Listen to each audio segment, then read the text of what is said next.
Welcome back to All the Crackers in the Box. How are you? Hopefully doing fantastic. Here we are on Monday, and I'm going to work on taking apart this gorgeous shawl piece by piece, getting it ready to be remade, made better, made longer, made bigger, made lighter. Not that my mom did a bad job, she did a great job. I really feel sad taking it apart. I might make her remake it with the two different balls, so then we can get a lot more of it done, or not. We'll see.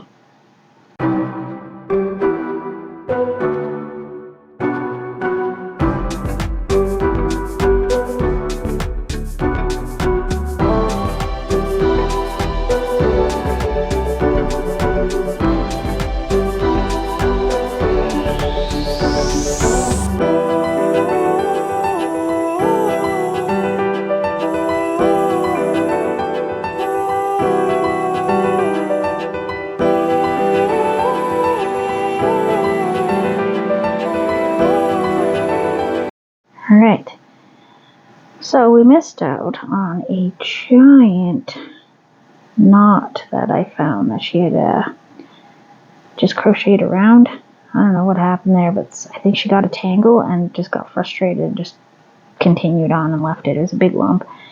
And I have another one coming up somewhere down here. I'm not quite sure where it is, but there's a couple spots where it seems like the yarn is hanging off.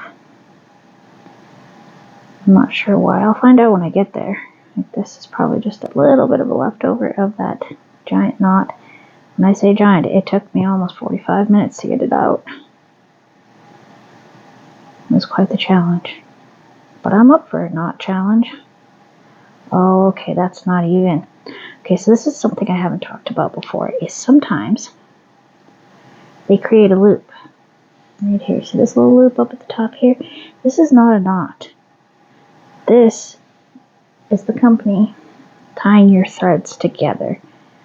Just cut that off. It's just like with the big hanks. When you get hanks of yarn and you put them on your Swift, you have to cut those pieces off to start winding them. Not that I've ever done it, but I have seen quite a few videos where other people have done it, and that's something good to know.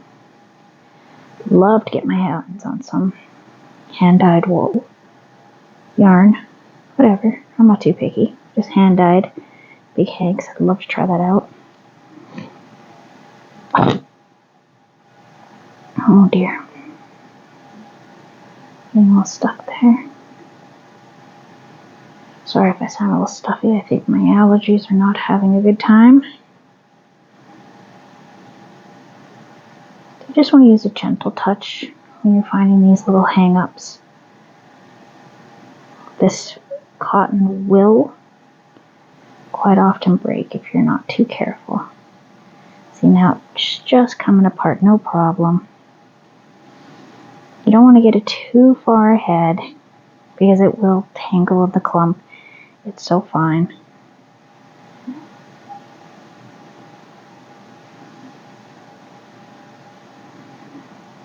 But it's coming up beautiful. I love the blues and the blacks. When I'm done, I'm going to have to put them on my winder and cake them up so they're the way that it came. I want the colors to be the proper direction.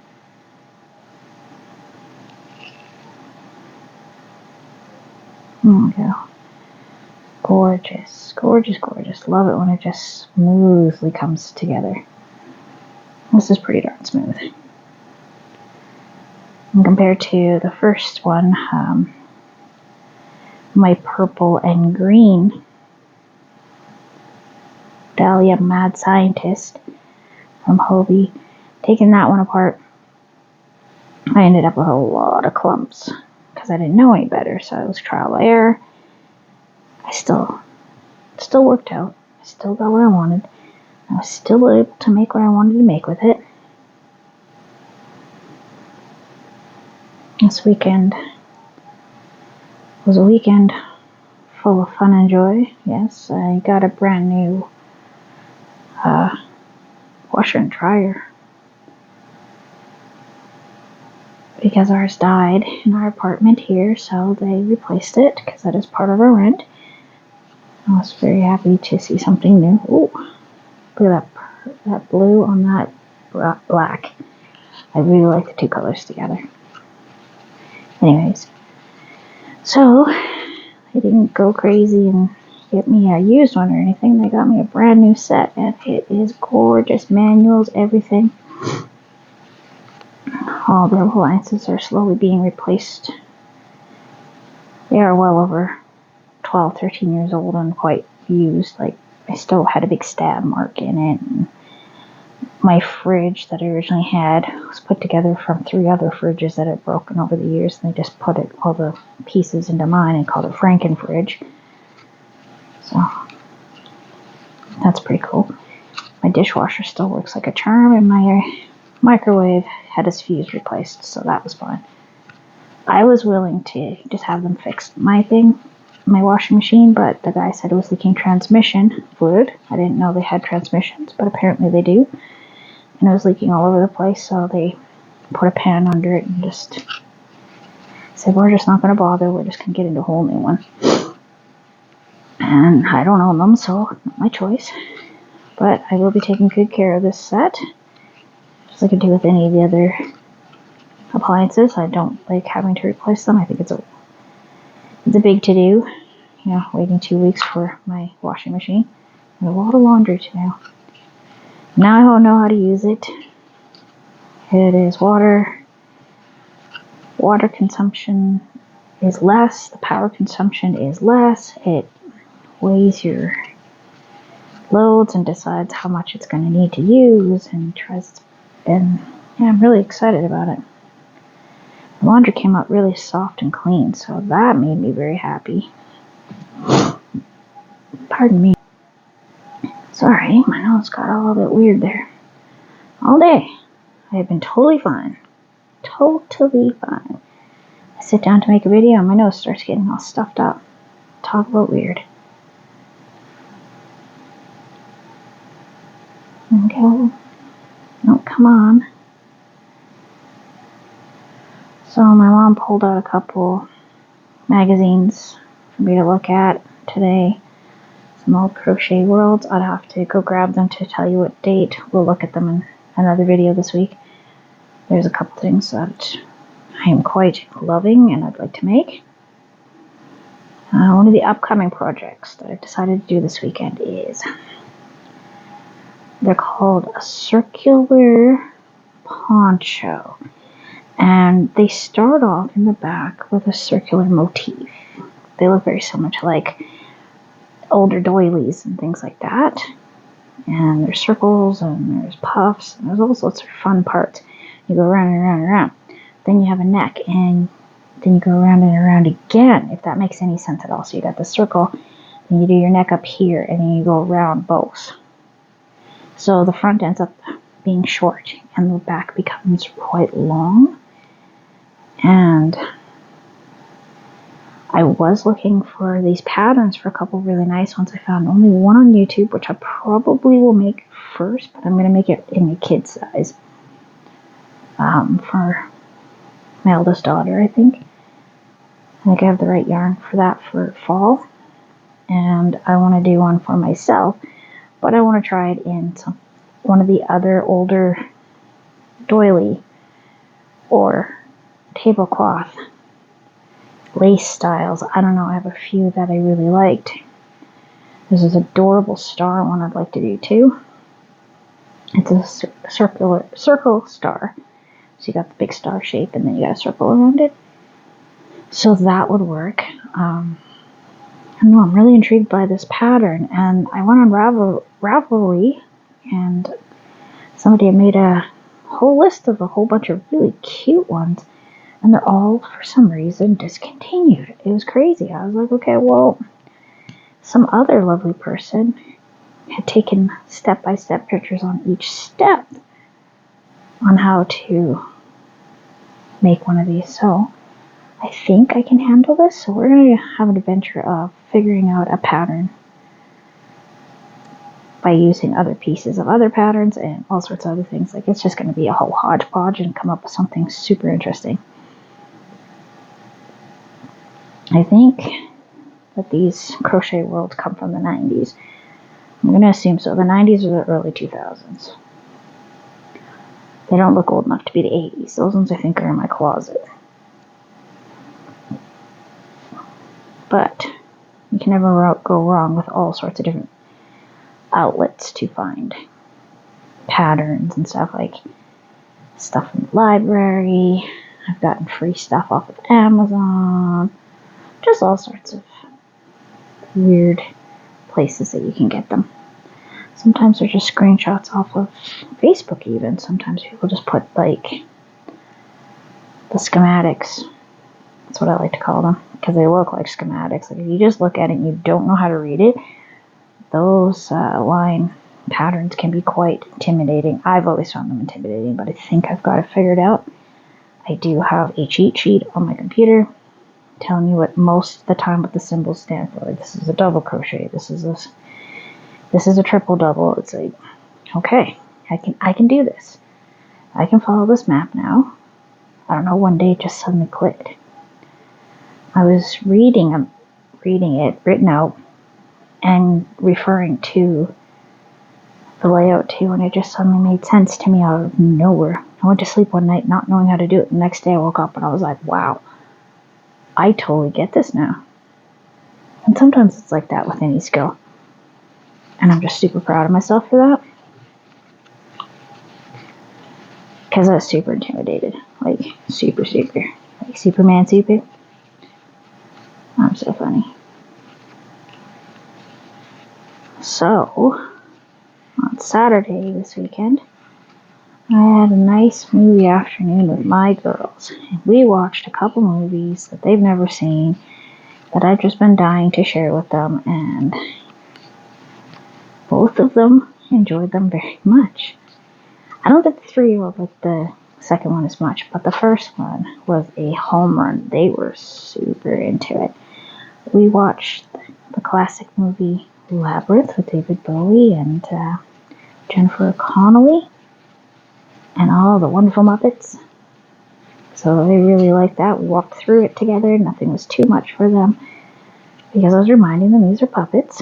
They love puppets, especially Muppet puppets, and knowing that it was by Jim Henson, teaching them about Jim Henson slowly and surely. And they love Sesame Street. They love the Muppets. So they're super excited to see that he had made more grown-up stuff. The Dark Crystal's too much, I think. So we will wait on that one, even though it's on Tubi right now for free in Canada, which is fantastic. But we watched Labyrinth, and we followed it up by a revamped, recolored, high-definition version of The Last Unicorn, which my daughter found to be a lot better than she thought it was. She thought it was... I've tried watching it before, and she was like, I'm just not watching that. And she gave it a chance yesterday, and she was like, I actually really liked it. I think it's better than I thought it was going to be, and I was super excited. Really made my day. Because, you always see those posts. Kids nowadays don't know this movie because kids just don't watch movies anymore. I'm like, oh my goodness. They really enjoyed it.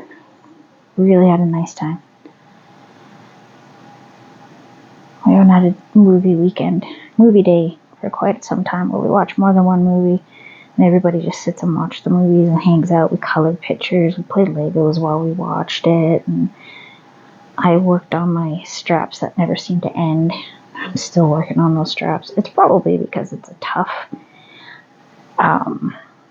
stitch to do. Hey, it's coming along. I'm almost halfway done the second one, but I find it just a little tedious, but it is strong. It is good. So I'm just going to keep on muscling through. Probably be in a video this week because I'd like to get it done. It's the only thing holding me back from getting these bags done is the straps. I mean, I could probably go find some cheapo purses from the thrift store or something, take the straps off of those, but I don't know, they're not necessarily going to match or all that kind of jazz, so we will see what I can do.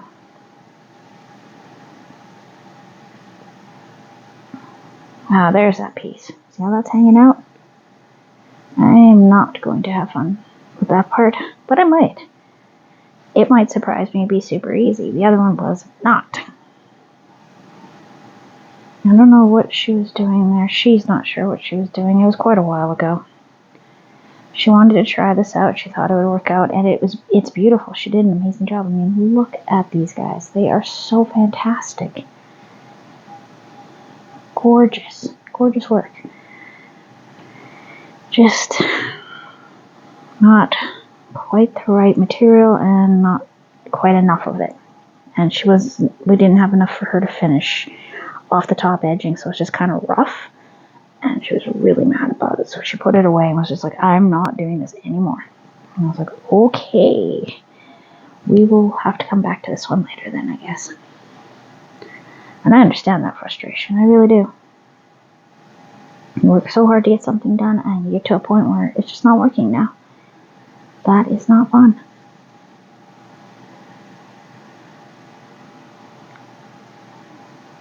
So we have a nice little heat wave going right now, and hope it's supposed to dissipate by the weekend, and then we get rain next week. I have my fingers crossed that it'll go away sooner, and we get rain faster.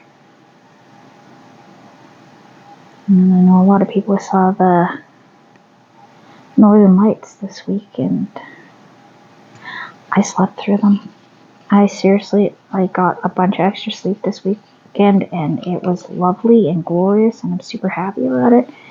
But I did not get to witness them. I saw lots of pictures of watermelon colored aurora borealis, which was really neat. I didn't get to see them myself, but sometimes it's like that. I really needed the sleep. I just did not want to get up. I didn't want to get out of bed, and that for me is pretty rare. So maybe I was just feeling the magnetic storm they were calling it. Is why the colors were like that. Who knows? I mean, that can affect people. Oh, don't you tangle on me. See how that just kind of tangled? You just gently use your fingers and rub it around a little and pull gently. You don't want to pull hard. Don't want to go crazy.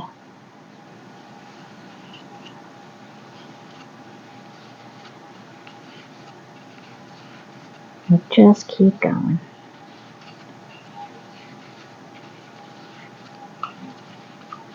You're doing the crossovers. And that looks like almost all of this side has caught up, so that's just the other side. And yeah, the blue, indigo, navy blue is just beautiful. Their colors are so pretty. That's one thing I love about Hobie. I love their cotton, and I love their colors. Their colors are so pretty.